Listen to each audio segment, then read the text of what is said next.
तो खाड़ी में इस मिनी महायुद्ध में आखिर अब तक क्या हुआ, ये भी आपको बताते हैं। युद्ध का 7वां दिन है।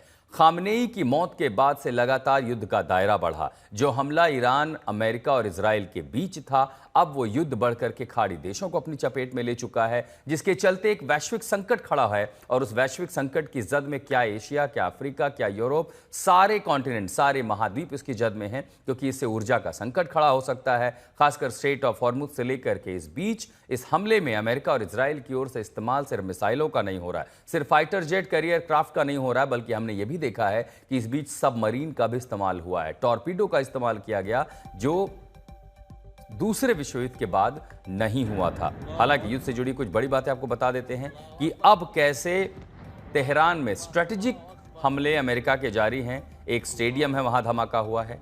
साथ ही तेहरान एयरपोर्ट पर जो हैंगर है, एयरक्राफ्ट हैंगर, इसमें फाइटर जेट है, उसको निशाना बनाया गया है। बमबारी लगातार अमेरिका की जारी है ईरान में।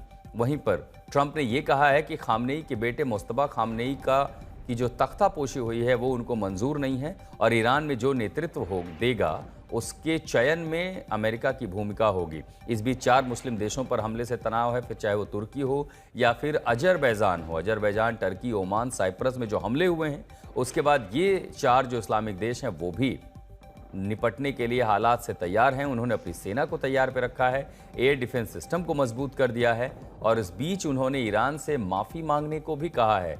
युद्ध का दायरा 3 देशों से सिमटकर 13 से ज्यादा देशों को अपनी चपेट में ले चुका है। मित्र देशों की ओर से अब एक दूसरे की मदद की जा रही है। कई यूरोपियन देश भी साइप्रस में अपना फ्लीट भेज रहे हैं, तो उसी के साथ साथ ब्रिटेन भी अब अमेरिका को मदद देने के लिए तैयार है। यूरोप, साइप्रस सहित साझेदार देशों की मदद के लिए हर तरह की, वहीं वाशिंगटन के साथ खुफिया समन्वय जारी है। ये ब्रिटेन के प्रधानमंत्री कीर स्टारमर ने कहा है।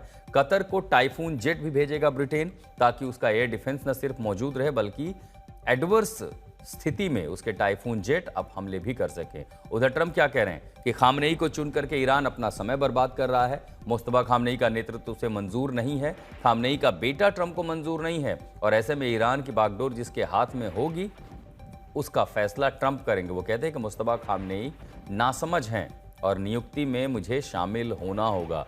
यानी ट्रंप ये तय करेंगे कि ईरान का भविष्य किसके हाथ में होगा।